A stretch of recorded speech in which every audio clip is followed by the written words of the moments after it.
Petera voalohany toko voalohany.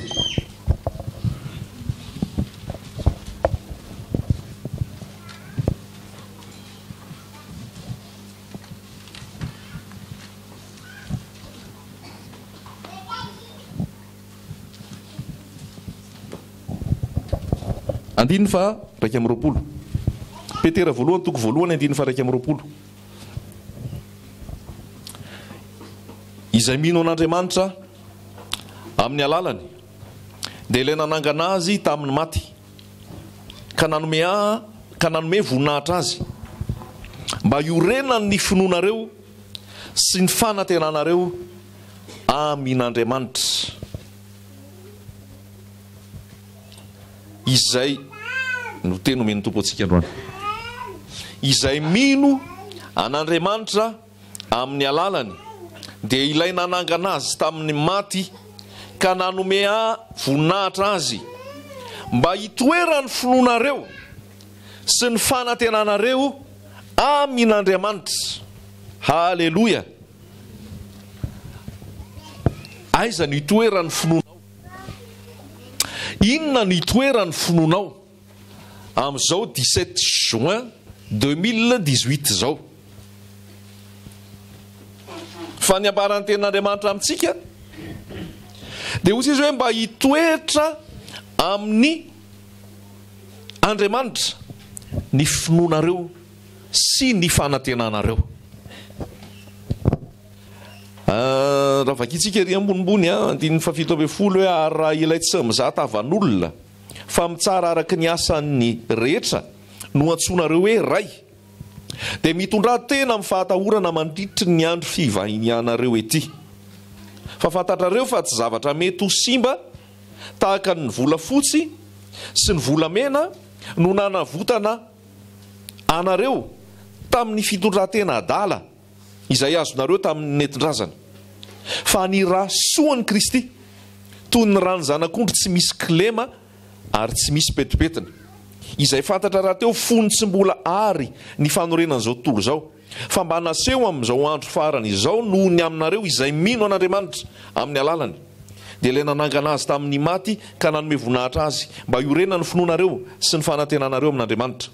Satria efa nidiovinareo ny fanahinareo tamin'ny fanarahana ny famarinana ho amin'ny fitiavan-drahalahy tsy miangatra dia mifankatiava fatratra amin'ny fo. Fa efa teraka indray ianareo tsy tamin'ny voa mety loha fa tamin'ny tsy mety loha dia ny tenin'Andriamanitra izay velona sady maharitra. Fa ny nofo rehetra dia tahaka ny ahitra ary izay mety ho voninahiny dia tahaka ny voninahitra. Malazo ny ahitra ka mitsana amin'ny voniny. Fa ny tenin'ny Tompo maharitra mandrakizay ary zany no tenin'ny filazantsara izay notoriana taminareo. Amen. Misy teny mafonja maro be da be ao anatin'izay. Fa tena tiana hanetanana antsika amin'ity androandroany ity dia zao: mba iorina amin'Andriamanitra ny finoanao sy ny fanantenanao. Mba iorina amin'Andriamanitra ny finoanao sy ny fanantenanao. Fa hono tsy mamitaka. Tonga dia tsorona l'izy zany. Tsika tsy hanao famelabelara-kevitra dia hanao tezy sy antitezy sy synthèse dia ny hafarany Andriamanitra no itokisany fonao. Fa aty ambony tonga dia teny hoe mba iorina amin'Andriamanitra ny finoanao. Haleluia. Mba iorina amin'Andriamanitra ny finoanao sy ny fanantenanao. Midika inona zay? Mitarika inona zay? Manova inona zay fametrahanao ny fitokisanao sy ny fanantenanao amin'Andriamanitra zay? Be da be ny zavatra azo itokisana, be da be ny zavatra azo anteherana, be da be ny zavatra azo antenaina amin'izao fiainana izao. Fa be da be mandisy fanantenana ary be da be ny tsy mamokatra dia be da be ny kivy. Be da be ny olona amin'izao disy fanantenana resaka politika, tsy resaka be an'izany sika fa betsaka mihitsy ny disy fanantenana, betsaka malahelo. Satria taony napetraka ao ny fanantenanao, taony napetraka ao ny finoanao. Voalaza any amin'ny Jeremia toko fafito amby folo fa voaozina maudit, voaozina zay olona matoky olona, voaozina zay olona matoky olona, voaozina zay olona manao nofo nosandriny. Fa natao hitokisana, natao hianteherana dia izy Jesosy, Jehova, Andriamanitra.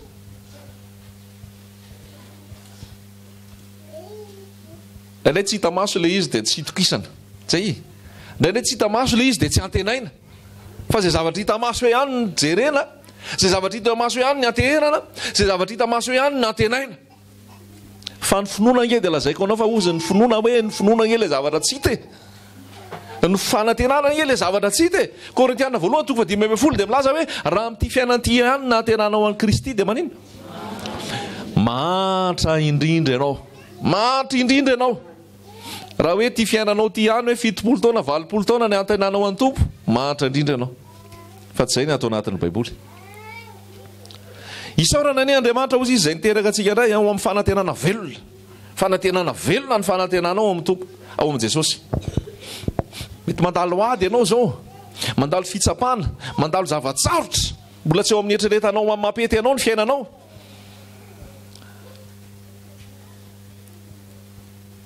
Mety milamina koa ny fiainanao zao, mety mizotra tsara, mety mandeha tsara ary mbola mitadiny tsaratsara ianao. Fa ny apetraka aminao dia zao ny finoanao ny fanantenanao hitoetra ao amin'ny tompo. Voalaza leo amin'ny 2:4 hoe ny nofo rehetra dia tahaka ny ahitra. Ny nofo rehetra ny olombelona zany io. Nisy vavaka te hoe tsy antehatra amin'izay malalalala tanana, lava tanana, zay mafatafatatr'olona, zay mahay zavatra, voaozina zay olona matoky olona. Satria hoy ny tompo hoe ny voninahitro tsy meko ny hafa. Satria raha toky olona ianao dia le olona no terahinao, le olona ny anteheranao, le olona no zay hoe manana dety moral amin'iny olona iny ah. Satria nanao ana nitsy, satria nanao ana zaroa. Fa inona moa za? Za nge fitaovana ihany. Tsinotsinona. Ho Mosesy hoe aza Izahay nomena voninahitra fa ny anaranao ireriany. Raha velona koa ny tompo tsy misy nofo azo omena voninahitra. Raha misy te irehare dia aoka irehareny amin'ny fahafantarany an Jehova. Aoka irehareny amin'ny fahafantarany ah. Ny ao amin'i Jesosy Kristy lazaiko anao, ao ny fahafahana. Raha resaka hoe, raha ataontsika hoe resaka fivavahana le izy. Io moa tsy tena resaka fivavahana io fa fiainana. Fa raha resaka hoe religion, raha atao hoe religion zany le izy, dia ny ao amin'i Jesosy ao ny fanafahana. Fa ny ambon'izay fangejana daholo fa lazaiko anao. Ny ambon'izay fanandevozana daholo. Ny ao amin'i Jesosy moa voalaza amin'ny Romanina 4:4 fa fanandevozana amin'ny fahamarinana. Andevo fahamarinana nareo ozy izy. Ny ao amin'i Jesosy dia fitiavana, ny arahana. Fa ny ankoatr'izay lalàna, fangejana. Ny fombafomba-pivavahana, ny resaka tokom-pivavahana, ny resaka tokom-pinoana. Aloha tonga dia tsorona dia lazaina fa zay ny marina, tsy aholokolona, tsy ahodikodina fa fangejana ny ao. Fangejana kolaka, amin'ny fomba maro samihafa, amin'ny fomba mody miodikodina. Fa ny fahafahana dia ao amin'i Jesosy. Ny fahafahana tanteraka dia ao amin'i Jesosy. Ina moa mahatonga anahy milaza zay? Satria ny olona zay io mihitsy lazaina hoe ny fiaina nofo rehetra dia tahaka ny ahitra. Eo anatrehan'ny tompo zany rehefa mijery ny tompo dia nofo. Olona, nofo aman-drà. Tahaka ny ahitra io ozy izy. Misy fotoana inge ianao tena miantehatra be aman'olona. Misy fotoana ianao tena miandrandra be zavatra ataon'olona. Ozy ianao ve hoe dre tsy hita ihany le izy. Marina sady izy. Nisy fotoana atsoinao foana le olona, atsoinao foana le olona farany ary le olona mamony telefona. Atsoinao foana le olona, atsoinao foana le olona tsy mandray telefona. Atsoinao foana le olona maty le telefona ny hafarany. Miantehatra aman'olona. Mino afa be da be ny aina an'izany ary mety mbola miaina an'izany. Miandro olona foana, mieritreritra olona foana. Fa ny loharano ny tena izy dia ao amin'i Jesosy. Ny famonjena feno dia ao amin'ny tompo. Manompo masoko amin'ny tendrombohitra. Avy aiza ny famonjena? Avy amin'ny pastera? Avy amin'ny opera? Ny famonjena dia avy amin'ny Jehova, mpanao ny lanitra sy ny tany. Misy zavatra tena hitanao nge rehefa olona mifampiresaka zany ka milaza olana. Tsy hitanao zay lazaina. Tsy hitako zay lazaina fa enjana be ny olanao. Fa olanao anao dia Jesosy. Tsisy hevitra, tsy hitako. Raha ny maso mijery, raha ny eritreritry ny olona, raha ny zavatra hita maso, dia tena hoe midikizo, tena hoe latsaka katerena, tena hoe tsisy hevitra, perta. Fa ny Andriamanitra ao manao lalana avy any ambony. Na tsisy asa ary ianao, mety ahy mihitsy mamorona orinasa vaovao esanao. Zay ilay Andriamantsika, mamorona ny tsy misy, mamorona misy amin'ny alalan'ny tsisy. Tout est possible avec Dieu. Ny zavatra rehetra dia hain'Andriamanitra. Amin'ny olona zany ny sarotra, fa amin'Andriamanitra manao an'izao indray mandeha fotsiny izy dia mivaha ny olonao. Izy tsy mbola te hamaha fotsiny, mbola misy message tiany alefa aminao ao. Fa io rehefa andy indray mandeha milamina daholo e. Sa zany azoko antoka zato isan-jato, milamina daholo io. Fa misy message ao, zay hoe langage-n'Andriamanitra. Matoy mbola tsy mivaha, matoy mbola tsy tonga, matoy mbola tsy mipotra, matoy mbola tsy mety, za tsy afaka na forcé. Fa misy langage-n'Andriamanitra ao, misy hafatr'Andriamanitra ao, misy zavatra tiany ampitainao hoe tia ny zavatra tiako, ampitaina aminao e. Misy taona io 10 taona andrasanao tsy tonga ihany, misy taona io 5 taona, misy taona 2 taona, misy taona 9 fa ny tompo tsy feranao amin'ny fotoanany. Ny tompo tsy ferantsika amin'ny fotoanany, fa izy manana amin'ny fotoanany. Ny Marta sy Maria ny teo ny eo tia no avy Jesosy anasitrana ny Lazarosy. Ny Jesosy 4 andro zay vao tonga izy. Ny tiany tompo zany dia mba isakôrda le famantaranandronao sy ny famantaranandron'ny tompo. Fa ny olantsika indraindray dia tsika manana ny famantaranandrontsika. Dia ny famantaranandrontsika misy décalage horaire be amin'ny famantaranandron'ny lanitra. Dia mikorotana, tsy mandeha amin'izay laoniny intsony. Fa ny zavatra ataonao, regleo amin'ny famantaranandron'ny lanitra ny famantaranandronao. Regleo amin'ny famantaranandron'i Jesosy ny famantaranandronao. Amin'izay fotoan'izay feno fiderana ny fiainanao, feno fahatokisana ianao, feno fahalantenana ianao. Fa tsy menomenona eo am-piandrasana. Miandrasany Jehovah ianao, aoka ahero ny fonao, aoka atoky azy ianao. Salamo 1:7 teo dia nilaza hoe aza matoky ny lehibe, aza matoky ny nofo, fa mianteherana Jehovah ianao. Salamo 3:30 dia hoy izy hoe tsy ny hamaroany ny kalesy no ahafahan'ny olona mahazo famonjena, tsy ny hamaroany miaramila no ahafahan'ny olona mahazo famonjena, fa avy amin'ny Jehovah ihany. Halleloja. Nisy taona ireo zanak'Israely ireo nisy nanafika. Rehefa nisy nanafika ireo vitsy anisy izy, fa manodidina azy teo maro anisa, ary manam-pitaovam-piadiana mahery vaika mapotika. Raha jerenina maso zany dia hoe tsisy hevitra e.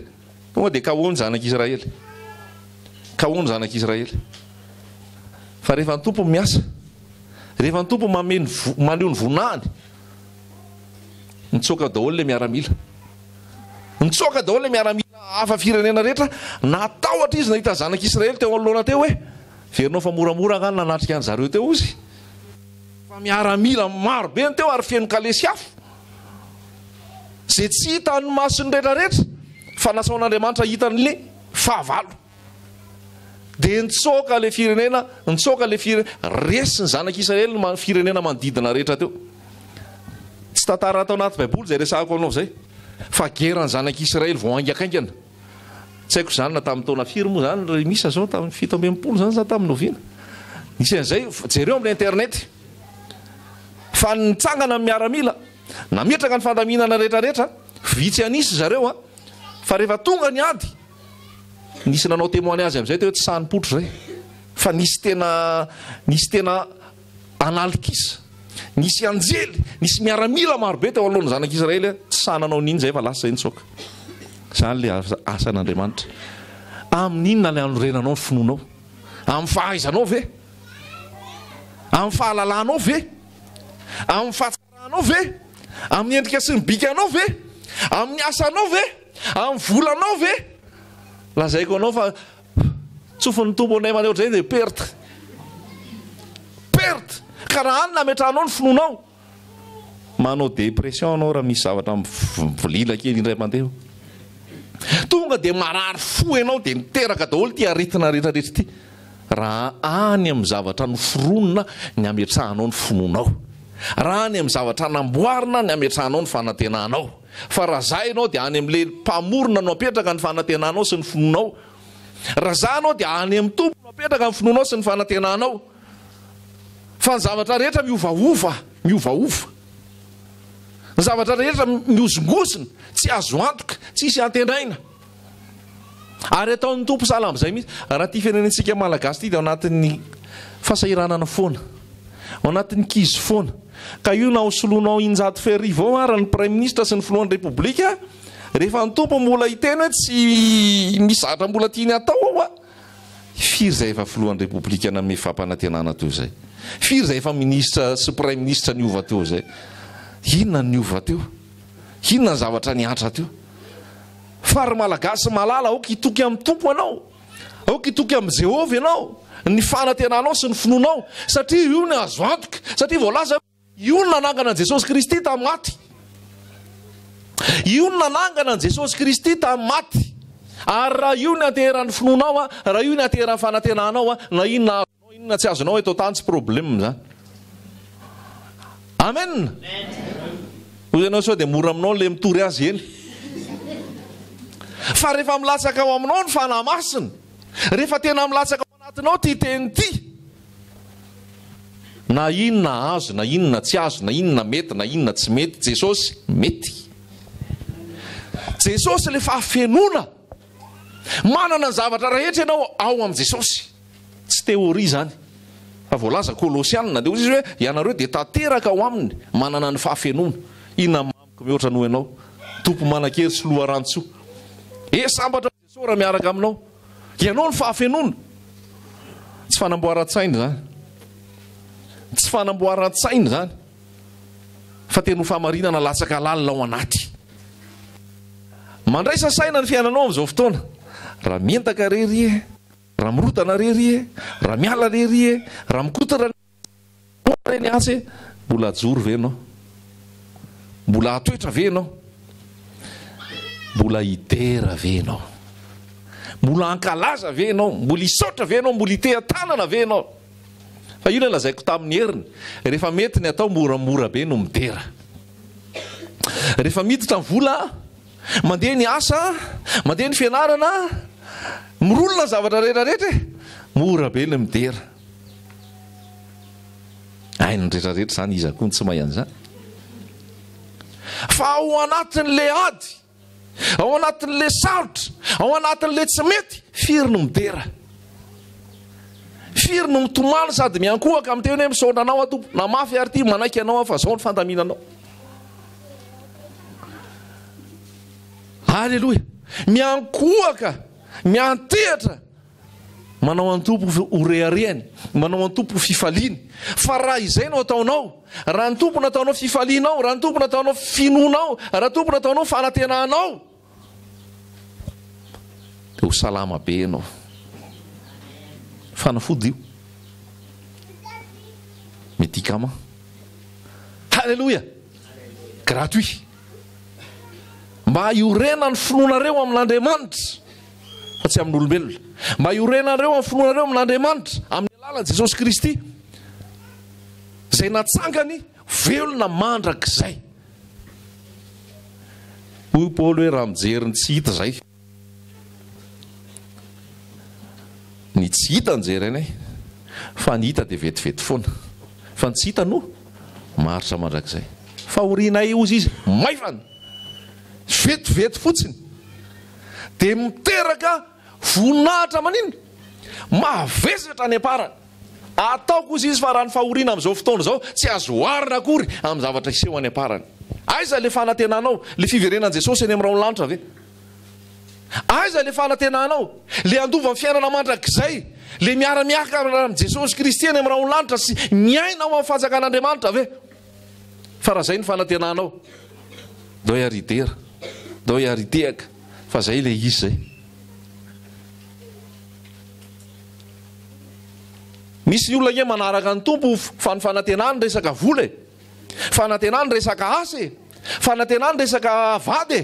Misy olona manolo tena ho an'i Jesosy, tsy noho ny tena hoe fanolorany tena ho an'i Jesosy, satria le olona andeha ho vadiny manolo tena ho an'i Jesosy dia hanolo tena ho an'i Jesosy izy.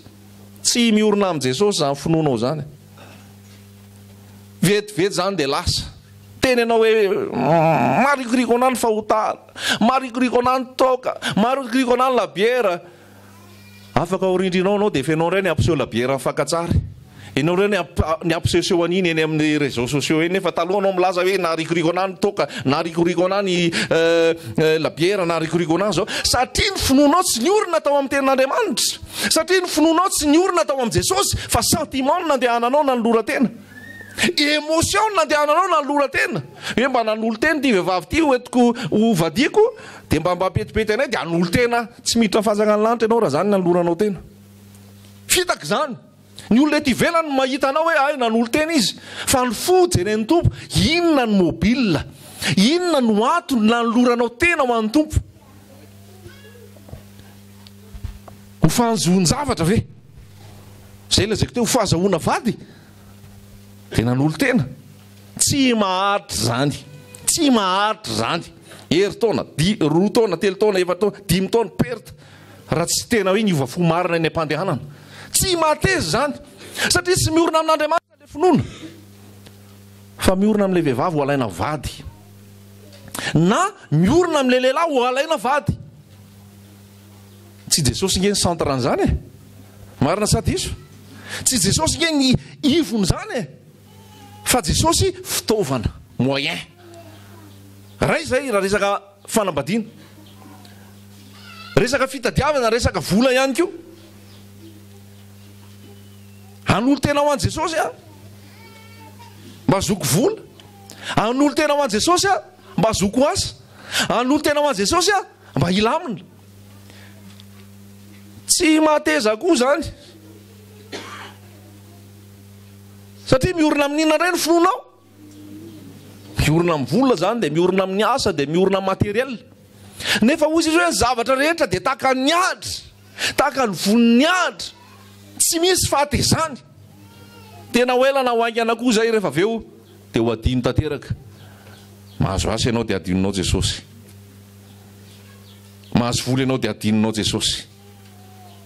Inona le mobile, inona le antony ivavahanao, inona le antony anatonanao an'ny tompo?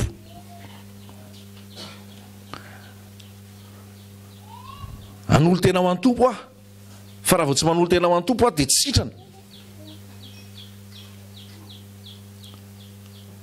Tonga amin'ny tompo ianao sitrana, dia izay ny fanoloran-tenanao. Fa aveo ny adinonao indray ary tsy tafahorona tsara ianao a rehefa aveo. Satria ny antony zany dia zao hoe noho le zava-misy, noho ny fahaterena natonga anao nanatona ny tompo. Marina dia marina fa ny zavatra rehetrarehetra dia ampiasain'ny tompo mba hanatonanao azy. Fa rehefa tonga ao iny raha tena sokafan'ny tompo maso, miodina le fijery aveo izy. Efa milamina ny asako, tsy resaka asa Jesosy fa ianao mihitsy ah. Efa manambady manambady aman-janaka, tsy resaka vady aman-janaka Jesosy fa ianao mihitsy ah. Efa milamina le asa, efa azo le vola, tsy resaka vola sy asa Jesosy fa ianao mihitsy ah. Fa inona ny soa azon'ny olona raha mahazo zao tontolo zao azy, kanefa ho very ny ainy. Raha ho azonao daholo io rehetrarehetra io, raha vao tsy ny finoanao mihitsy ny ao amin'i Jesosy, banga foana io, dia etsiketsika anao zavatra foana ianao. Fa arakaraka ny etsiketsehanao sy hafenona le izy, banga ndray io. Dia hoy Jesosy ianao raha mbola hisotro rano amin'ny fahatsakana io angetaheta foana ianao. Misy nge rano zany manome rano, misy fahatsakana manome rano beta be. Fa le rano tena manala etaeta, tsy angetaheta anao tsony, dia le rano amin'i Jesosy. Halleloja! Le rano amin'i Jesosy. Saingy izay hoa, mahafo ny olona, mahafo ny olona. Ka ohatran'ny sarotra ny bebahan'ny olona amin'izao fotoana. Sarotra. Satria Satana manao izay ho afany, manao izay ho afany mihitsy iodonan'ny olona amin'Andriamanitra. Te aleo tena ny olona, seho be saina, seho manatsaina, seho mahay mandamina, seho mahay mandrindra. Dia adino Andriamanitra satria ohatra ny mety daholo izay atao, ohatra ny milamina daholo izay atao. Izay koa sehatra anankiray, endrika anankiray. Tsy miorina amin'ny tompo ny fanantenana, tsy miorina amin'ny tompo ny finoana, Fa aiza ny olona tahaka ny Job, fa namaty daholo ary ny zanaka, maty daholo ny biby fiompy, potika daholo ny zavatra rehetrarehetra, izy mbola tao amin'ny tompo ihany. Satria niorina tamin'ireny ve ny finoany? Niorina tamin'ireny ve ny fanantenany? Tsy niorina tamin'ireny ny finoany sy ny fanantenany, fa niorina tamin'Andriamanitra fotsiny ihany. Halleloja! Araka ilay lazain'ny vadiny hoe avy ianao fivavahanao io fa ohatran'ny fivavahana tsy izy e. Ohatran'ny arakaraka ny idiranao an'io mabe olana. Ohatran'ny arakaraka ny androsoanao mabe ady. Ohatran'ny arakaraka ny androsoanao mabe ny fitsapana. Tiako be ny epistilin'ny Petera. Fa io resaka epistilin'ny Petera io dia milaza ny adin'ny kristianina, milaza ny fanenjehana, milaza ny fizahan-toetra mamay, fa milaza ihany koa hoe misy fanantenana velona dia ao amin'ny tompo zany. Ny finoana, ny fanantenana dia aoka hitehitra iorina eo amin'ny Jesosy Kristy ihany. Fa eo ny tsy mamitaka. Ary ianao rehefa tena hoy Joba hoe ny masoko no tena mahita amin'izao fotoana. Hatramin'izay dia nisofoka ihany ny mandre. Fa amin'izao fotoana ny masoko mihitsy ny mahita. Satria Andriamanitra nanova le toe-pony Joba, satria tao amin'ny Joba nisy ohatran'ny freariana. Raha andeha hifona izy tsy mifona ho anazy. Raha andeha hanao fanatitra izy tsy nanao fanatitra ho azy. Zay ny anton'ilay Joba e. Ny eritreritra izy hoe tsara. Ny eritreritra izy hoe mety ny fiainany, dia rehefa nifona izy dia nifona ho an'ny zanany. Rehefa nanao fanatitra izy, nanao fanatitra ho an'ny zanany. Fa tsisy mihitsy hoe ho an'ny Joba. Joba zany nieritreritra hoe fa tsara efa mety. Fa Andriamanitra koa nefa dia niteny izay hoe hitanao ve Joba? Fa tsisy olona maro nohatran'io teto tany. Fa ny zavatra tena tiana napetraka tamin'ny Joba dia zao fanetretena. Ny fanekena fa fahasoavana ny zavatra rehetrarehetra. Fa tsy hoe zany rôle, tsy hoe zany tsara, tsy hoe zany mety. Raha mitoreto tsy zany rôle, tsy zany tsara, tsy zany mety. Za koa manana ady, za koa manana fitsapana, za koa manana se fanenjehana. Fa tsika rehetrarehetra miara-manatona an' Jesosy, Jesosy ny rôle, Jesosy ny lohany, Jesosy ny mpitantana, Jesosy ny kapiteny. Halleloja! Fa tsy isy kapiteny eto, na kolonel, na general. Fa ianareo rehetra dia mitovy avokoa. Zay teo lehibe aminareo aoko mpanompon'izy rehetra. Halleloja! Mba tsy hatoky olona ianao, mba tsy hentehatra aman'olona ianao amin'ny vavaka, amin'ny fiainam-panahinao.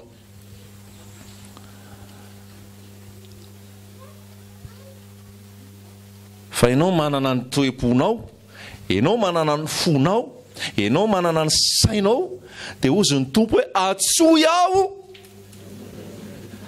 dia ho valiko ianao. Ny zavatra ampianarina antsika zany dia ny antehirerantsika zato isan-jato amin'ny Jesosy Kristy. Mba io ny orona ny finoantsika. Halleloja! Tsy isy intermédiaire, tsy isy fiolakolanana, tsy isy fiodinana, fa tonga dia direct antsoy aho dia ho valiko ianao. Izy io Jesosy Kristy io. Ianao na izy eto ao amin'ny fiainanao isan'andro san'andro, idera, isotra, angatabavaka, tonga dia miresaha amin'ny Jesosy. Halleloja! Ny vavaky ny marina ozy izy mahery indrindra. Rehefa miditra ao amin'ny Jesosy ianao dia amarin'ny Jesosy. Rehefa miditra ao amin'ny Jesosy ianao dia amasin'ny Jesosy. Rehefa miditra ao amin'ny Jesosy ianao dia ianao zany le marina. Dia ny vavaka ao maninona? Mahery indrindra. Fa tsy hoe vavaky ny pastera dia mahery indrindra. Zay ve ny voasoratra ao? Na hoe vavaky ny mpaminany dia mahery indrindra. Na hoe vavaky ny apôstôly dia mahery indrindra. Na hoe vavaky ny evangelista dia mahery indrindra. Ao ve nareo?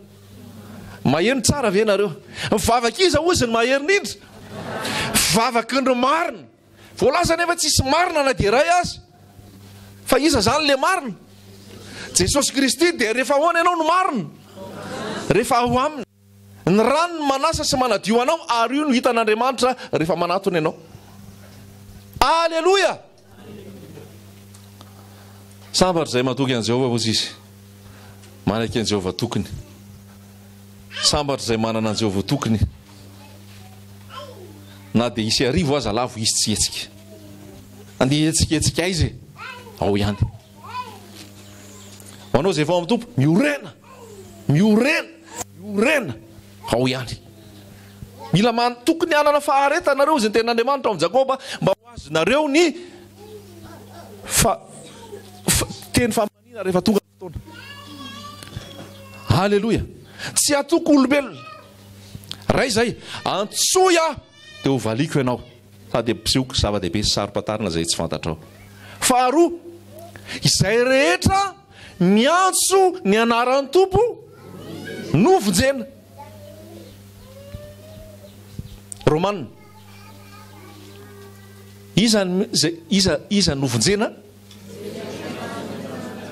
averiny tsara hoe izy zany zay rehetra iza ianao zany asaina afaka aninona iantso ny anaran'ny tompo dia ho vonjena. Halleloja. Amin'izao fotoana ma lasa be protocole, be fombafomba, be fanamboarana hoe tsy hivaly ny vavakao raha tsy manatona tsy amin'ny trano fivavahana atsy ianao, tsy horen'Andriamanitra ny vavakao raha tsy manatitra fanatitra sala amin'izao ianao, tsy horen'Andriamanitra vavakao raha tsy manome vola sala amin'izao ianao, tsy horen'Andriamanitra vavakao raha tsy manatona aingana ny mpanompon'Andriamanitra ry ianao. Marina ve zany? Diso zany, diso mihitsy zany. Dia zay nefa ny fitoriana foana aminao, zay nefa no amparitahana lava eto Madagasikara sy eran'izao tontolo zao. Araha tena ilaina ny mihaona amin'ny mpanompon'Andriamanitra, tena ilaina no manatona fitoriana seminaire lehibe io. Mila tonga ao ianao fa ararotinao misy ny fahatongava le mpanompon'Andriamanitra ao, ahafahan'ny vavakao hivaly, ahafahan'ny olanao mivaly. Zay le antsoina hoe fanompo-tsampy, idôlatria. Satria ny mpanompon'Andriamanitra io ve no amahany olanao, za ve no amahany olanao, za ve nitondra fahanafahana ho anao, za ve no manafaka ho anao.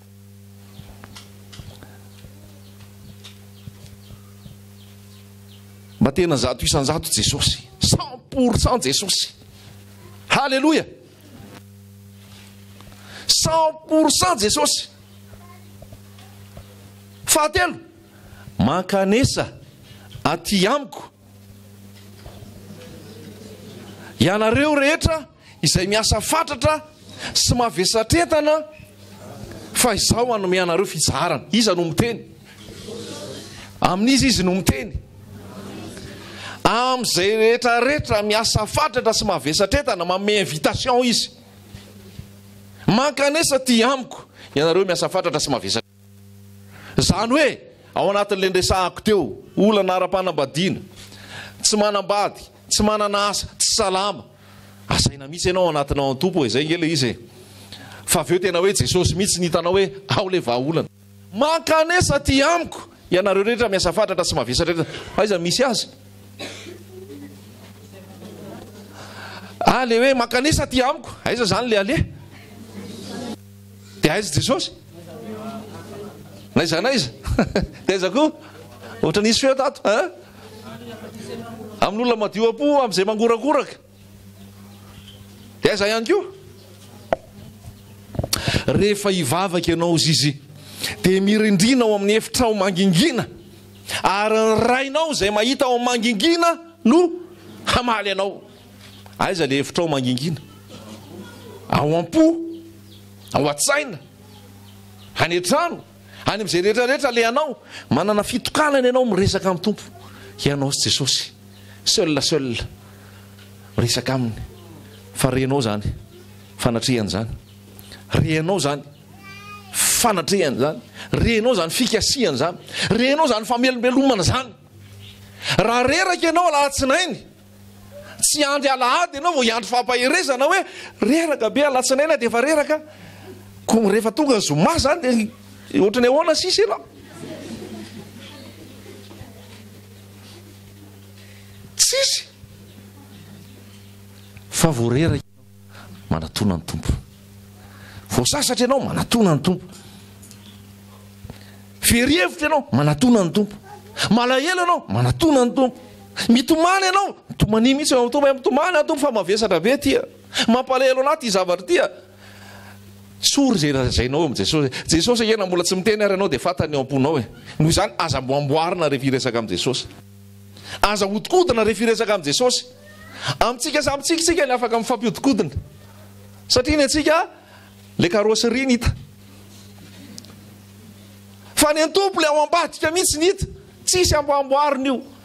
Tsisy hoe hiresaka an-tompo aloha dia alao aloha atao zany fiderana hiresaka am Jesosy. Fideranao zay tompo ankalazanao mivoninahitra. Vita le fiderana mifona aminao tompo. Vita le fona eo am'izay angataka le sifona. Tsy lany lera be zany miodikodina be zany. Zay no ampianarina atsikako. Zay rehefa hivavaka atao volohany fiderana. Atao volohany fanandratana. Rehefa vita zay hifony aloha zay fahotana rehetrarehetra eo. Dia rehefa vita amin'izay le fifona sy fahotana ataovy amin'izay le fangatahana. Fa izaho izato no misy an'izany. Namboamboarina daholo protocole be. Ny tompo ara miteny mbola tsy mangataka akory ianao dia efa valiana eny e. Mbola tsy mangataka akory ianao dia efa valiny. Mbola tsy miteny akory ianao dia efa hainy. Fa dia davao fotsiny le fonao matoky azy.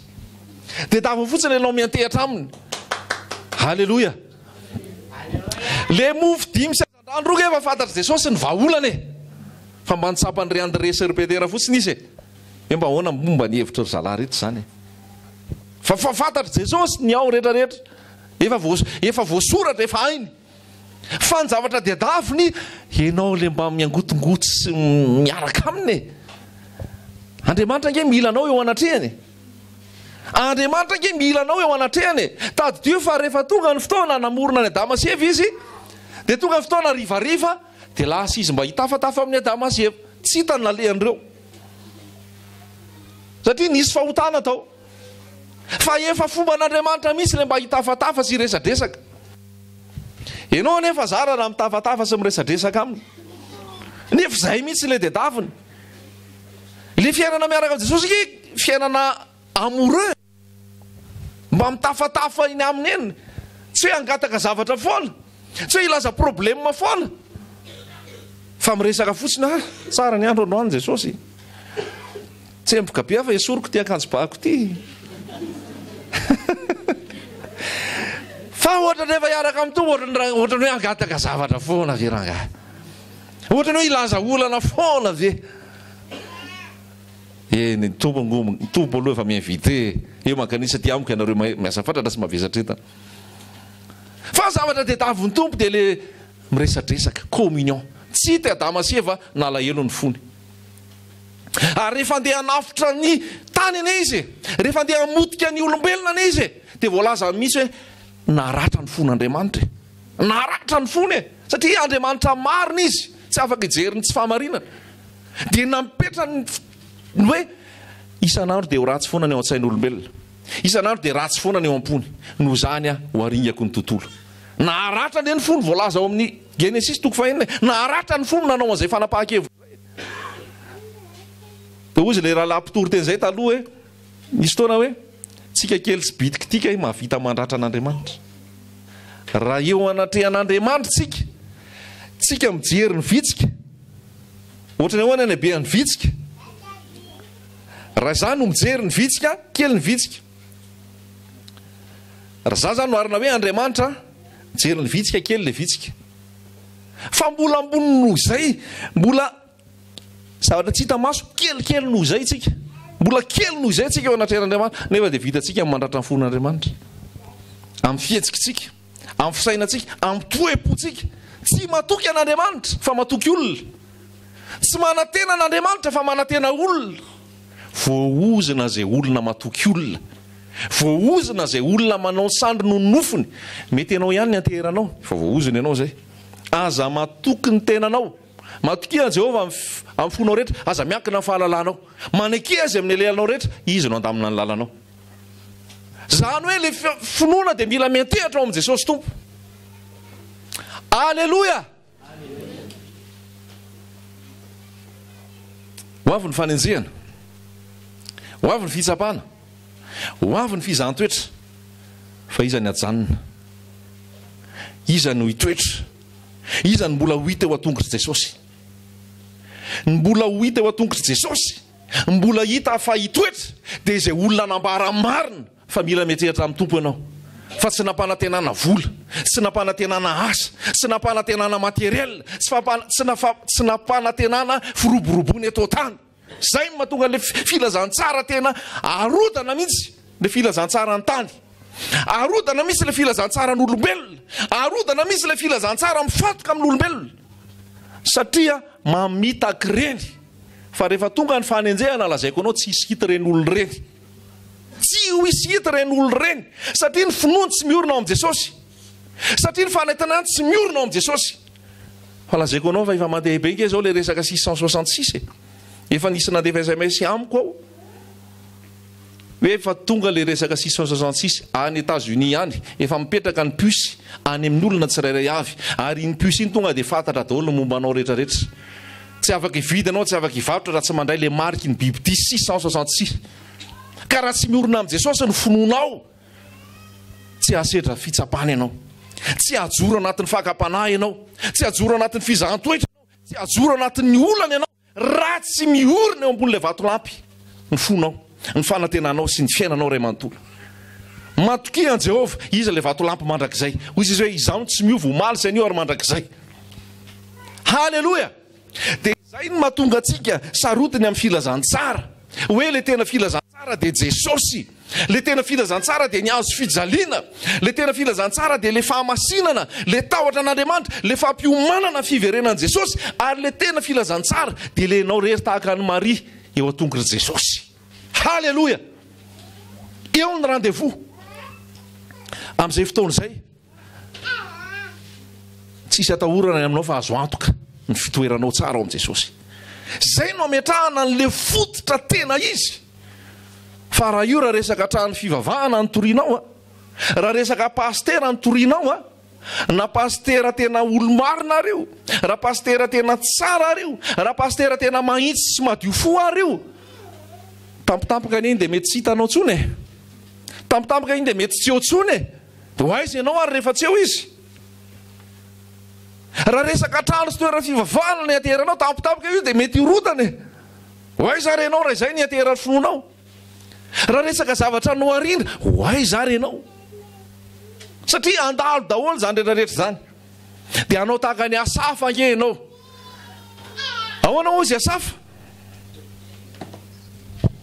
Na dia ho levona aza ny nofoko sy ny foko, zany hoe rehefa miaraka amin'ny tompo tinga tsy mahazo miditra amin'ny fanjakan'ny lanitra. So dia verinao fa za ohatran'izao ty niditra any, hoy izy hoe ty mety maty ty tsy andova ny fanjakan'ny lanitra, ity nofo ty tsy andova ny fanjakan'ny lanitra, tsy andova. Itsika rehetrarehetra eo tsara ny mahavatena, tsara ny manao metimety, tsara ny posy tsara e, fa tsy miditra any an-danitra io. Mbola hovainy indray mpimaso io, fa tsy io. Volonao mbola iova, masonao mbola iova, tarenao mbola iova, ny tenanao mbola iova daholo io rehefa tonga ny tompo. Hoy izy hoe indray mpimaso sika dia hovaina, dia hiditra ny fanjakan'ny lanitra.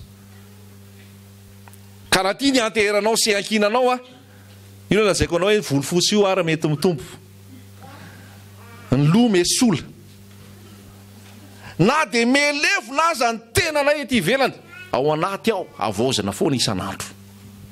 Tinge vasy fotsiny e, karapasy fotsiny ty zany, zay lazaiko teo carrosserie fotsiny ty, fa no mbadika ao le fanana votan'ny tompo e, iny tena zava-dehibe miditra fanjakan'ny lanitra. Fa io tenanao io mbola hovainy indray mpimaso io ho parfait, ho tanteraka. Alleloja. Zay koa le fanantenanao, tontolo vaovao, tsisy kanina intsony. Sao mbola mararirary ny gripa, mbola mararirary an-doha, mbola manaonao solomaso, misy tension sy ny maro hafa isan-karazany, sy ny zavatra be da be. Fa mbola andalo ty teny ty e, fa izy tena vaovao menanao rehefa tonga ao amin'ny tompo. Rehefa ho avy izy eny amin'ny rano lanitra, vai indray mpimaso ianao tovy endrika aminy depart makany an-danitra. Dia zay mahatonga ny Asafa ny teny hoe na ho levona aza nofoko sy ny foko, mbola vatolampy foko sy anjarako mandrakizay Jehova. Misy fotoana ange anao miditra ao amin'i Jesosy e, mbe ho salama e tonga ao anao mbola tsy salama ihany e. Misy fotoana ianao miditra ao am' Jesosy mba hoe ilamina ny ara-batana, tonga ao anao mbola tsy milamina ihany ny ara-batana e. Toy izany hoe mandainga ny tompo tsy sitrana ao amin'ny tompo, tsy mandainga izy e, sitrana rehefa aminy, izy koa manana lalany, izy koa manana ny fombany. Fa misy olona maty ny aretina mihitsy fa ao am' Jesosy nefa mandra-pahafatiny tsy sitrana mihitsy izy. Kina ny olazainao amin'izany hoe nandainga ve Jesosy? Jesosy manana ny fombany, Jesosy manana ny fombany, Jesosy manana ny fiasany. Fa misy olona rehefa tonga am' Jesosy aloha dia tonga dia sitrana mihitsy. Fa misy aho dia zay mihitsy ary nandraisan'i Jesosy azy. Dia zay no atao hoe raha eto tany ihany antenanao an tompo aperty ianao. Satria mety ho aretina foana, mety ho aretina ary anao kan Jesosy ianao. Dia ataonao ampitanondrika ianao ve zany? Ataonao ampitomany ianao ve zany? Ataonao lasa alaleranao eto tany ve? Nitaraina fotsiny ny ataonao teto tany, nitomany fotsiny ny ataonao teto, nalahelo fotsiny ny ataonao teto. Nefa ny fanjakan'ny lanitra, fanjakan'ny fahamarinana, fanjakan'ny fitiavana, fanjakan'ny fifaliana. Halleloja. Tsy hitanao zany ry Paoly midery zany nefa ao anaty tranomaizina. Ndraindray koa mety misy tranomaizina ara-panahy tsy vokatra ho fahotanao, fa ny tompo misy manao anao an-tranomaizina mba hideranao any tompo. Halleloja. Iry Paoly sy ry Petera ie tsy nanoty, fa Andriamanitra misy nanisy ny fanenjehana, Andriamanitra misy nanisy ny fizahan-toetra, Andriamanitra misy nanisy ny kapoka, Andriamanitra misy nanisy ny fampidirana azy tao am-ponja. Manehoan'Andriamanitra ny voninany, manehoan'Andriamanitra le hoe iny fa misy fiderana miakatra. Dia izay lazaiko teo hoe rehefa mety ny atao mahay midera daholo, fa rehefa tsy mety sarotra. Asaina mira, tsy mira fa midoniko fotsiny eo. Asaina makalaza, tsy mety fa mipetraka fotsiny. Sarotra tsy inona le midera sy mira.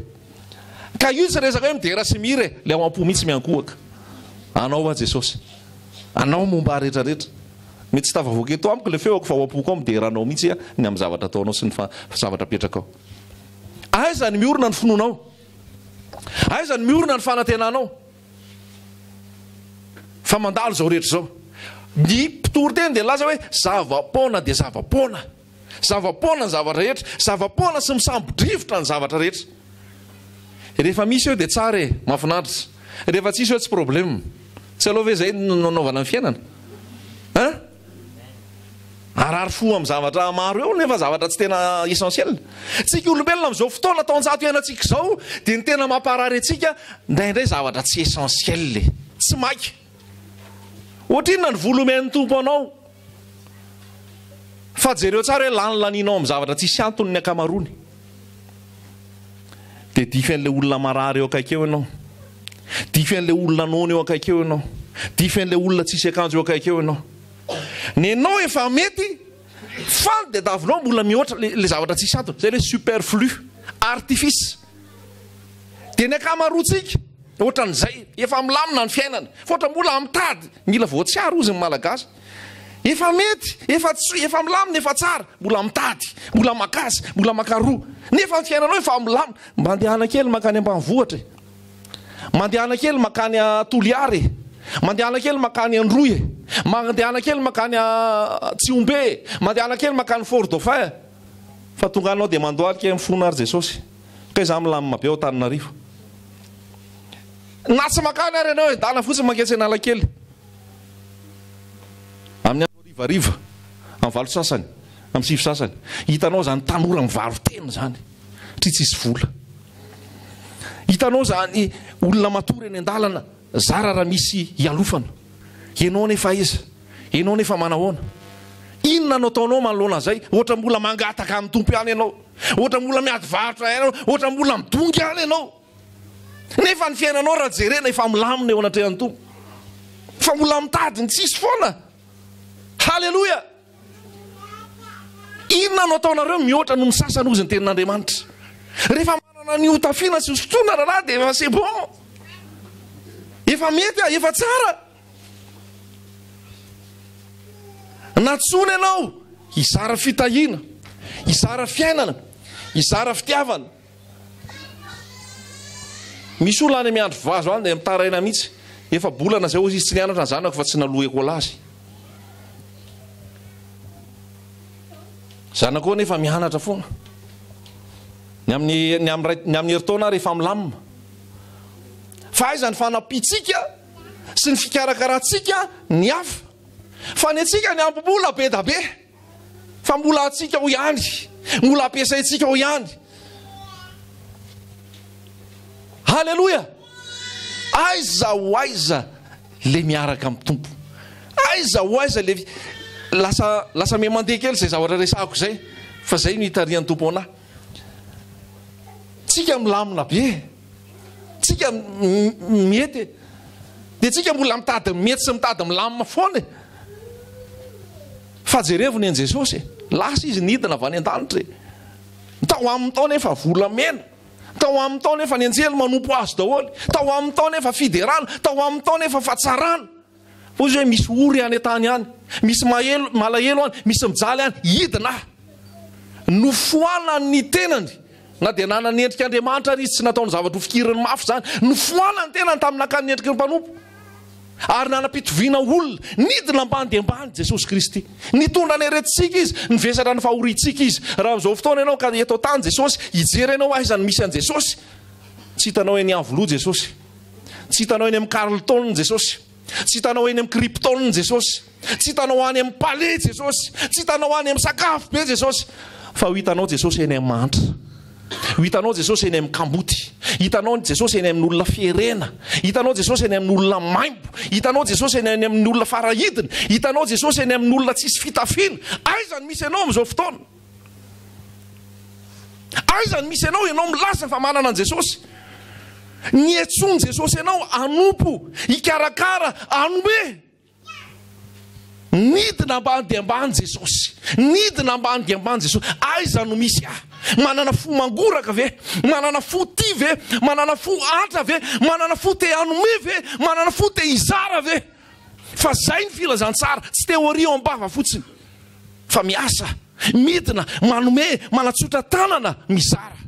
Halleloja.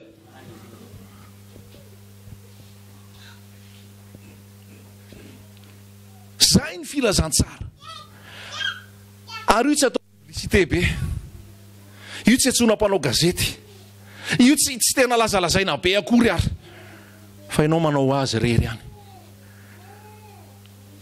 Ny asan'ny tompo be dia be, ny fitoriana be dia be, ny fizarana be dia be. Ary ny tompo mampiasa ny tsirairay avy ao anatin'izay, mampiasa ny vola, mampiasa ny fitaovana, mampiasa ny fotoana, mampiasa ny olona. Inona no ataonareo? Mihoatra noho ny sasany. Zay ny filazantsara. Mandeha hoy Paoly hoe tsy ataoko zavatra ny fiainako, tsy ataoko zavatra ny momba, tsy ataoko sarobidy ny fiainako, fa ataoko tena zay ilaiko fotsiny. Tsy manao zavatra manavesatra be aho. Ary zay mahatonga Paoly ny teny hoe rehefa manana io tafiana sy sotroina ianao ampy zay, fa aza sahirana amin'ny zavatra mbola ambony noho zay. Zay ny tena filazantsara e. Ny zanak'olona teto tany tsy nanana zay toerana ametrahana ny lohany. Ny tena fiainana, ny mahavelona anao eto tany dia mihinana sy misotro ary mitafy. Zay. Rehefa omeny tompo anao zay dia ahoana? Velona ianao. Ampy. Fa raha io mebe da be miasa ny sainao. Zay lazaiko foana hoe raha mbola kiraro roa teo aminao na kiraro telo, tsy olana taminao no nandeha ny akanjo dia nandeha nivoaka. Fa rehefa hoe kiraro folo ny ao na kiraro 20 raha tokony 10 minitra ianao no miakanjo, lasa efa atsasakadiny ianao mbola mieritreritra, kiraro iza reno anaovako hoe, akanjo inona reno anaovako hoe, be loatra le izy tsinona. Nefa jerevony any Androy, jerevony any Tsiombe, jerevony any amin'ny rehetrarehetra any, manina raha midiny kiraro 10, telo sisany ianao, dia atao vidon anomezana ny hafa. Zay le filazantsara ke. Fa misy ny olona efa tsy omby armoara ntsony ny kirarony.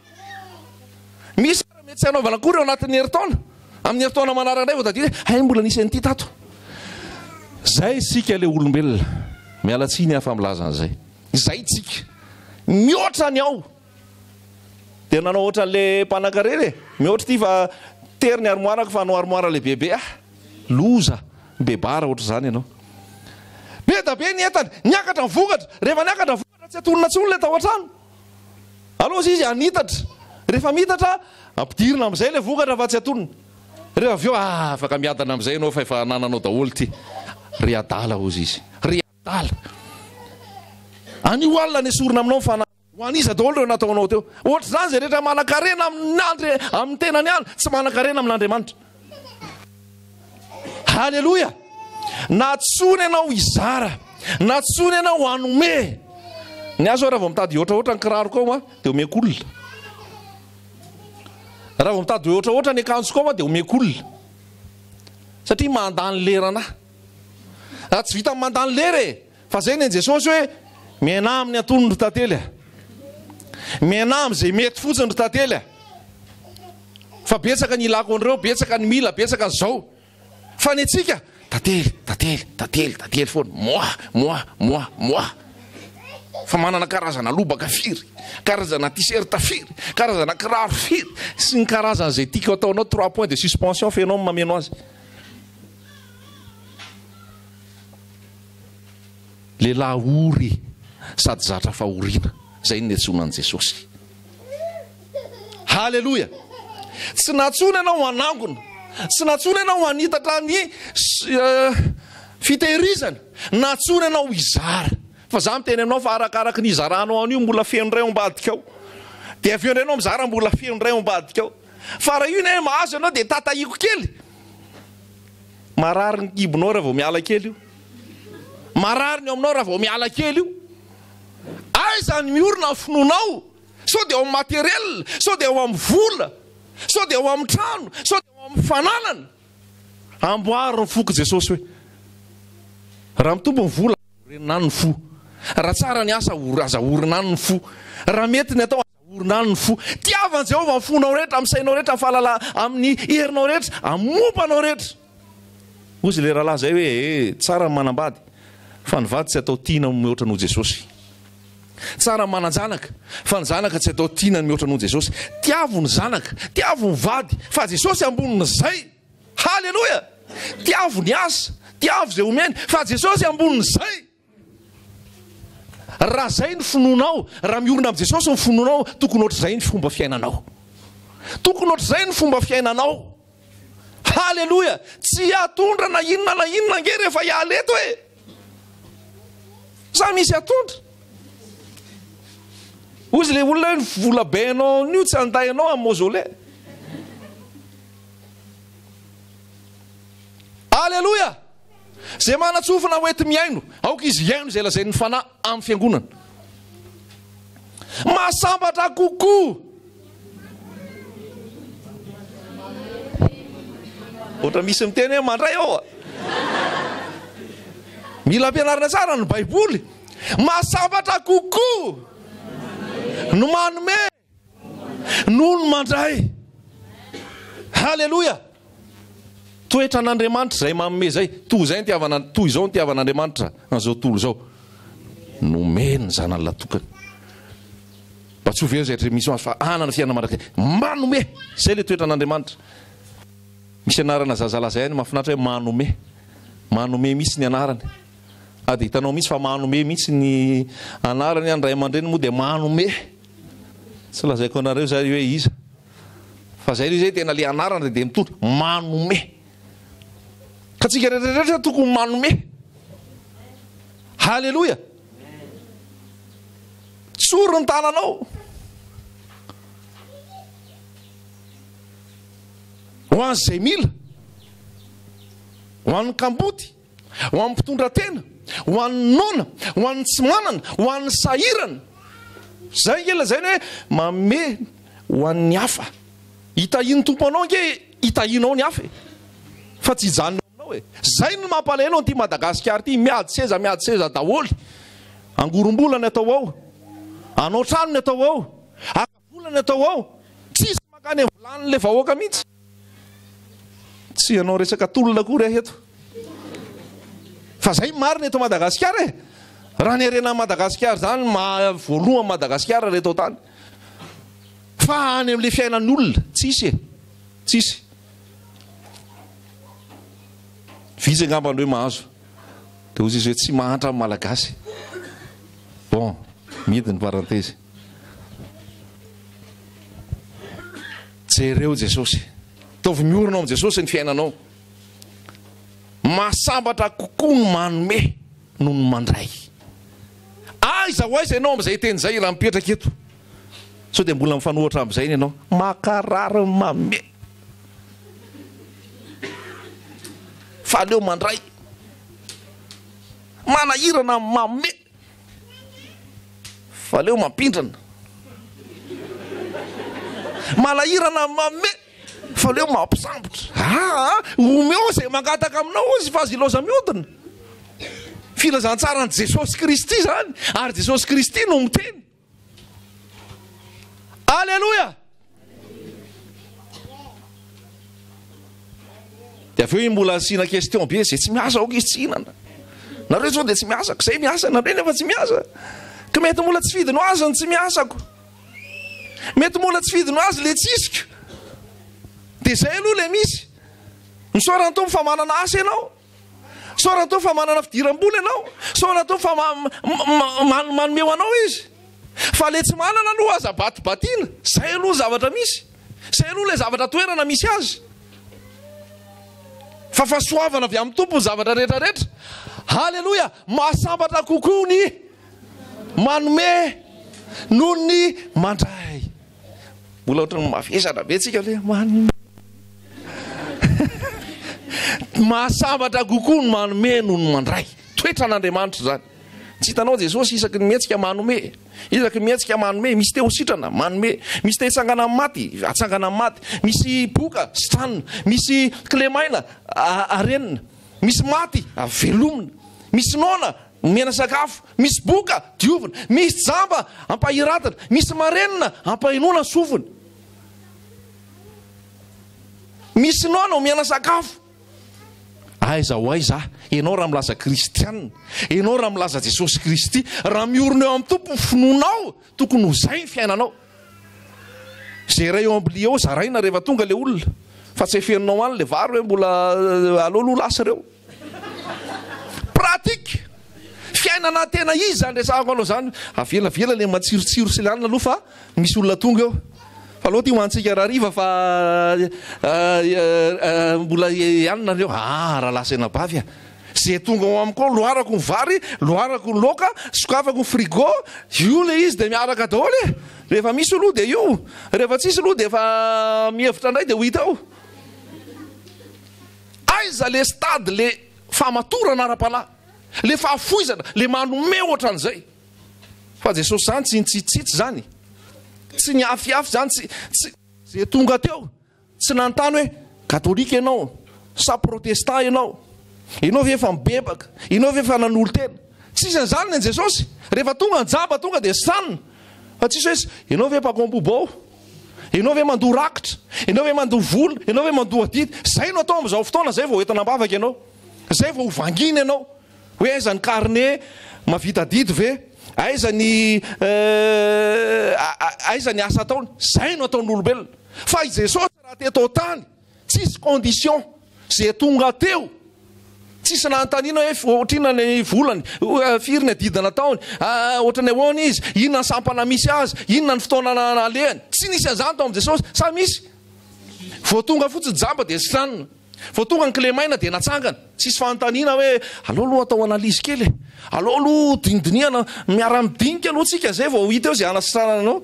Tsy nisy an'izany tao amin'i Jesosy. Tonga dia départ. Vehivavy azo avany ary avy nijangajanga tany amin'ny lalehany tany.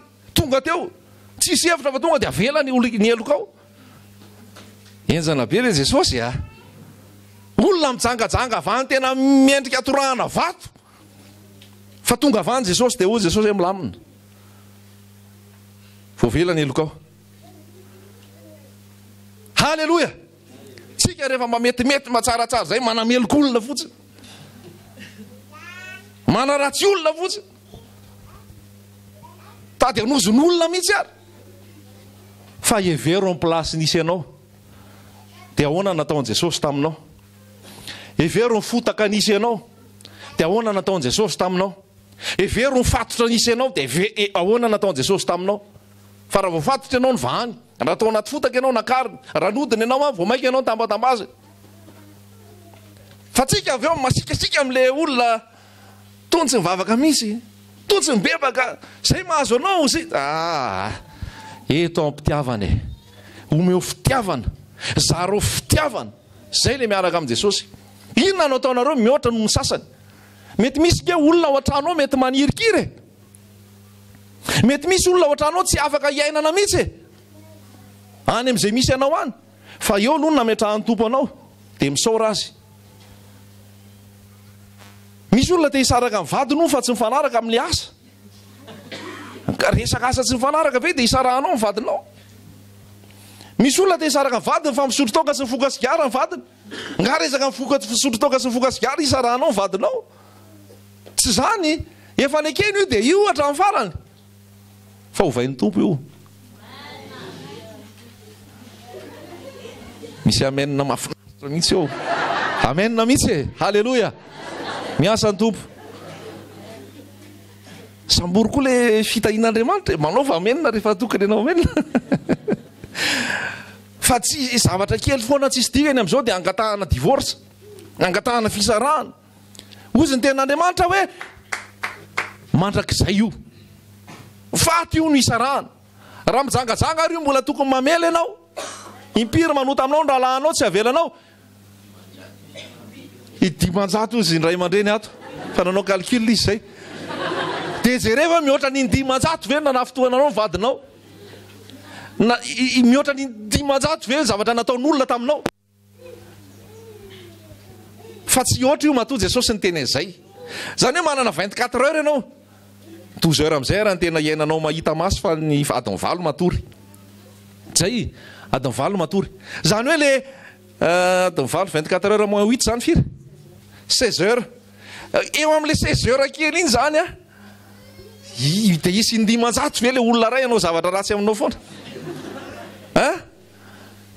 Mamela azy isaky ny tonga izy. Fa tsy hoe mafy be amiko zany dia tsy afaka mamela. Ndraindray tia nofo ty tady tsy amela, ndraindray tia nofo ty tezitra tena beda be ny teny nataonao tamiko, beda be zavatra natao tamiko, efa mihoatra izay zakako zany. Dia makanisa ao amin'i Jesosy fa efa mihoatra ny zakanao tokoa le izy.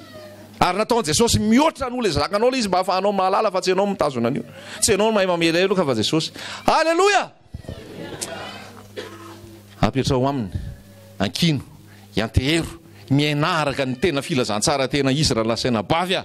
Halleloja. Pratika ho maiza mizara, maiza manome, maiza manome fitiavana, finonan' Jesosy daholo zany. Raha mino an' Jesosy ianao ny asa ataony no ataonao ko zay, dia hifanohatra ve le asa ataon'i Jesosy sy ny ataonao? Mbola anatin'ny fahirana ve ianao? Mbola anatin'ny tsy fitiavana ve ianao? Mbola anatin'ny fiavatena ve ianao? Amboariny famantaranandronao fa mbola misy décalage horaire raha izay. Tsy décollage mbola manaraka indray. Efa atterrissage aloha le teo. Fa amboariny famantaranandronao. Inona moa ny zavatra nomenanao e? Inona moa ny zavatra anananao ka tsy nomenanao? Ary raha nomena maninona ianao ohatran'ireny tsy nomeny ireny? Romanina milaza an'izay. Inona ny zavatra anananao ka tsy nomenanao? Ka raha nomenanao maninona ianao no mitondra tena ohatrany hoe tsy nomena fa tena hoe nanana sy navita? Raha mino ny tompo ianao, zay koa ny fiainanao. Matsapy ianao fa mpitantana any tompo ny zavatra rehetra, ary mbola ho adinina amin'izay zavatra ataoko rehetrarehetra. Alleloja. Ho anao zay tonga eto androany, apetrao amin'i Jesosy ny fononao. Tsika zany mila miteny hoe mbola mariny ity baiboly ty. Tao hivoaka eny an'arabe dia hiteny hoe mbola mariny ity baiboly ty. Mbola mariny ity. Fa niorina tamin'ity ny finoan'i Daniel, raha nalefa tao an-davaky ny liona ary izy tsy nanaza ny liona. Satria tsy niorina tao amin'ny zavatra hafa fa niorina tamin'Andriamanitra. Niorina tato anatin'ity ny finoan'i Sadraka sy Mesaka sy Abednego. Ka na dia nalefa tao anaty afo mirehitra ary izy mahery impito mahery noho ny isan'andro, tsy may izy. Satria niorina tao amin'ny tenin'Andriamanitra. Zay le voalazan'ny Petera teo. Niorina tao anatin'ity ny finoan'i Job. Fa na dia potika aza ny zavatra rehetrarehetra, mbola niorina tao ny finoany, ary ny tompo mbola namerina ny fiainany indray. Niorina tao anatin'ity ny finoan'i Paoly, ry Petera, ry Jakoba, ny apôstôly rehetrarehetra ireo. Ka nanenjehana ary izy, nyvonoana ary izy, alao ho faty ao izy tsy maninona, fa manampy ahiditra any an-danitra nareo. Niorina tato ny finoan'i Jaona,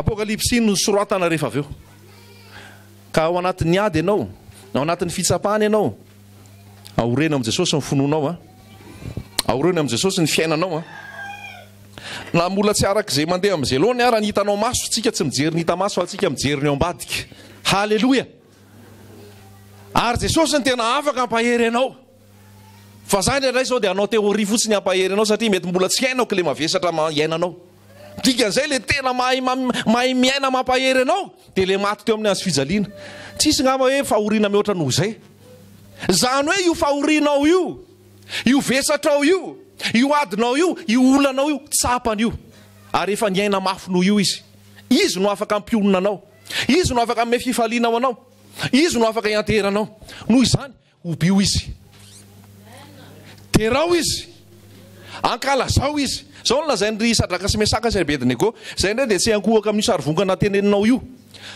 fa Andriamanitra anavotra anay fa zao nolazay na tsy anavotra anay ary ny Andriamanitra zay tsy ankohaka amin'io dikan'izay iny mbola ny zavatra hafa netreretiny tao nao maty anaty afo ao ary zay tsy olana satria fantatray fa tsy eo amin'le maty amin'ny afo ny fiainanay fa mbola misy zavatra ao ambadika zay le finoana an'Andriamanitra i Abrahama 520 taona nandrasana ny Isaka tonga Isaka avy eo a omeo ndray Isaka fa rehefa nangatahany Isaka dia ozy Abrahama hoe ekena 3 andro ny lalana nandeha nylorana ny Isaka 3 andro mbola nanana fotoana izy nieritreretana nanapahany hevitra hoe atao ve ty sa tsy atao fa 3 andro izy nandeha foana dia navita izy amehany Isaka satria fatany fa tsy miandro eo fa mbola indray manangala ny Isaka rehefa avy eo halleloia zay le finoana mahafantatra fa zay zavatra ataon'ny tompo eo a mahatsara ana ary tsy apotika na apotika ara fa akopotika fa miditra fanjaka ny lanitra halleloia tany finoana ho ampinga afahanao mamono ny zanatsipika amrehatra rehefa le ratsy sy ve anao rehefa te hanao tsara zay fo miala eto zao anao manana fanapahakevitra hoe andeha hanao tsara vovoaka eo ambavady eo ianao misy fa misy mamingana anao eo vo tonga any an-trano any ianao dia vo testena ianao tia eto any ampiasana any ianao te hanao zavatra tsara dia efa ho testena ianao satria tsy teoriany dia davon'i Jesosy tia ny hamoaka vokatra ianao ary ny zavatra anankiray rehefa dorana zay vao mamoaka fofona zay dia mba tiany tompo amoaka fofona tsara ho azy ianao dia ho dorana ianao ho sedrany ianao ho tefeny ianao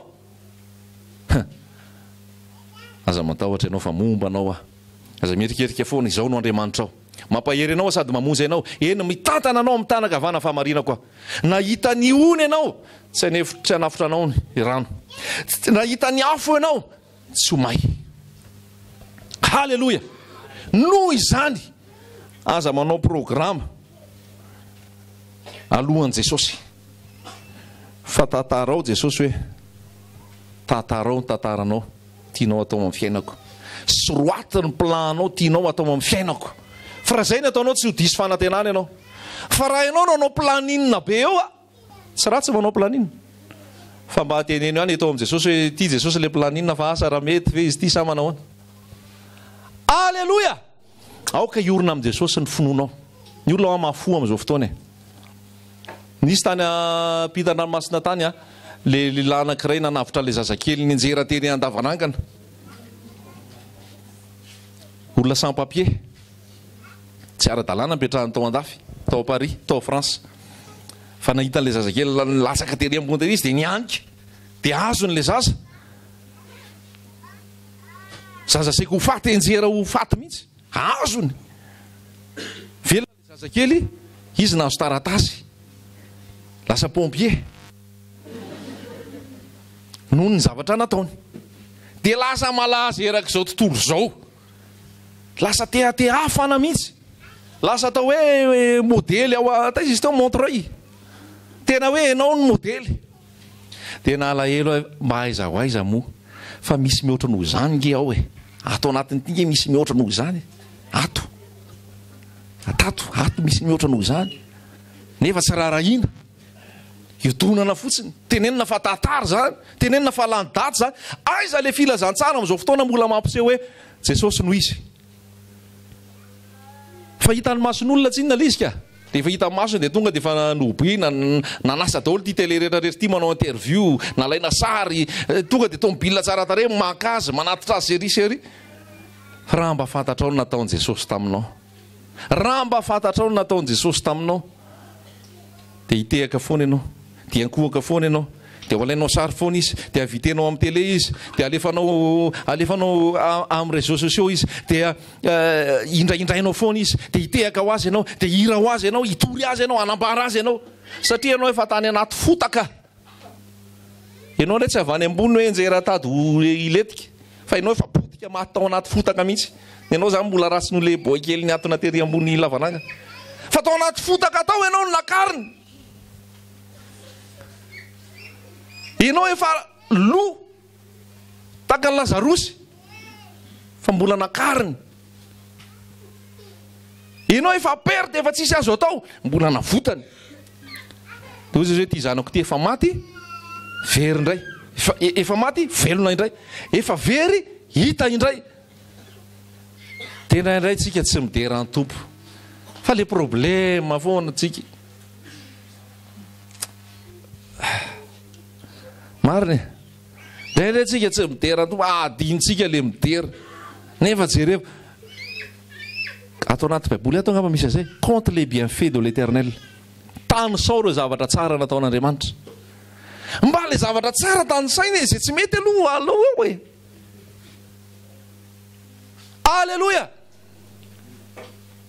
Na tsy niainanao ary fa nisy hoe Lazarosy nitsangana tamin'ny maty tato, dia reo Jesosy. Na tsy niainanao ary nisy boka sitrana tao, dia reo Jesosy. Na tsy niainanao ary nisy vehivavy tao tena ny tompo hoe Talita kumi. Ry zazavavy mitsangana tamin'ny maty rehefa maty, dia reo Jesosy. Na tsy niainanao ary rehefa nandeha valy ny cortège, maty le zazakely, efa io zanaky le vehivavy mpitondra tena, tonga teo Jesosy nikitika le vatapaty, velona indray le zanaka. Dia reo Jesosy fa marina zany. Tsy miovy izy ho maly Seigneur mandrakizay, tsy resaka fotsiny zany. Fa raha mijery ny histoire ianao dia hitanao hoe tatsy ananiny ty tantara ty no nitranga tamin'ny taona zao tao ananiny. Ato daholo zay. Ampideratsika ny tompo zavatra rehetra voasoratra ato. Ary zany efa milaza fa mihoatra noho izay voasoratra ato, satria nisy zavatra tsy voasoratra ato nefa niainanao. Halleluia. Nisy zavatra tsy voalaza atao nefa niainanao. Dikan'izay tsisy mihitsy raha lasa enabavaka resaka eo amin'ny tompo hoe tsy afaka hidery ianao tsy afaka ankalaza ianao tsy afaka hisaotra ianao fa be dia be. Zay ny antompoan'le fotoana antsika teo mba hiderany tompo. Ka raha miorina amin'ny Jesosy ny fononao dia hisy fiderana ny fiainanao, hisy fankalazana ny fiainanao. Dia te hamporisika atsika, te hamporisika atsika fa ny fiainana tsy hilamina foana. Fiainana tsy hirindra be foana. Fa isy ny sekosy, isy ny rorotany, isy ny fanenjehana, isy ny fizahanttoetra. Fa raha miorina amin'ny Jesosy Kristy ny fononao, tsy hampaninina anao zany, fa vao mainka zany hampitraka sy hampijoro anao. Ary mivavaka ho atsika tsirairay avy mba tena iorina amin'ny Jesosy ny fonotsika, mba iorina amin'ny Jesosy ny fonotsika, mba hitoetra ao amin'ny Jesosy tsika, iorina ambon'ilay vato lampitsika. Ka na misy fotoana eto na tsisy fotoana eto, miorina amin'ny Jesosy ianao. Na eo na tsy eo miorina amin'ny Jesosy ianao. Tsy hanaraka anahy ianao. Halleluia. Tsy hijery ahy ianao fa hijery an'i Jesosy. Iorina amin'ny Jesosy, hitoetra amin'ny Jesosy. Marina fa mifampitantantsika, marina fa mifampizara zay mavezatritsika, marina fa mifampitondram-bavatritsika, zava-dehibe zay. Fa ambonin'izay ianao mihitsy, ianao sy Jesosy Kristy. Halleluia. Ianao sy Jesosy Kristy. Ary mino afa tsika rehetrarehetra tsirairay avy eto satria zavatra nresahana tamintsika teto hatramin'izay ka hatramin'izao tsy dia tena hoe resaka manampy tambo loatra. Ka matoa ianao mbola tafajanona eto hatramin'izao dia mino fa miorina tsara amin'ilay finoanan'i Jesosy ianao. Halleluia. Fa zay tsy tafajanona teto dia efa nagididy sofina izy, dia efa namorona mpampianatra azy any ananany, dia any izy fa tsy arom-bavaka azy. Fa ianao raha mbola tafatoetra teto am'izay sokosy rehetra sekosy rehetrarehetra zay de mbola ao amin'ny tompo ianao zay. Halleloja. Fa tsy fantatrao zay fotoana e, tsy fantatrao zay ory e. Hoalan'ny olona rehetra nareo noho ny anarako izy izy. Zay maveriny ainy no amonjy azy, fa zay tiany ainy no avery azy. Dikan'izay atao zava-dehibe io hainao io. Fa raha io mbony fikiranao very anao. Fa raha io nataonao tsy zava-dehibe tsony a, zay mavonjy ny ainy, zay maveriny ainy ny avonjy azy. Tsy zavatra ho fikirinao tsony afa-tsy Jesosy. Alleloja. De mampahery mahita antsika tsirairay avy. Misy ke zao amintsika reto rehefa irava zay vao andeha hiantsena andro sakafo e. Satria miorona amin'ny Jesosy ny finoany. Tsy hoe manaonao foana izy na hoe laha ny andro fotsiny kosa nareo vary sy laoka tsy andrahoinareo zao nareo vao hitsena. Noho ny fitiavana an'i Jesosy zany de miorona tsara izy. Mbola hita vary sy laoka tsara nareo any an-tsena zay mbola hitsena. Misy ato any alavitra be tsy haiko mandeha bus indroa, mandeha bus intelo. Ka raha eto anao no fahanana sakafo maloto fotsiny eto mampalahelo be. Ory tsy mampalahelo mihitsy. Fa sofa noho ny fahasoavan'ny tompo, ny tompo manome zay rano tsara madio andehananao. Ka tsy olana taminao zay mitety bus intelo, tsy olana taminao zay mbola etsena rehefa aveo. Sy ny maro samihafa satria le fiainam-panahy zava-dehibe aminao. Halleloja. Aro antsika eto amin'izay akaiky mba araroa tokoa le izy. Fa ny olona ary avy any Paris, avy any Antala, avy any Dego. Alleluja. Tiako Jesosy e. Tiako koa nareo e. De mahireza misy ado ao, misy fitsapahanao, misy fanenjehanao, mahireza e. Neny antsika tsy hita zay vahaolana ho tenenina. Tsy hita zay lazaina. Fa rehefa miona aminao fotsiny de mahireza fa mahatsiaro am-bavaka e. Fa ianao mandeha eo amin'ny tompo de miona eo amin'ny Jesosy.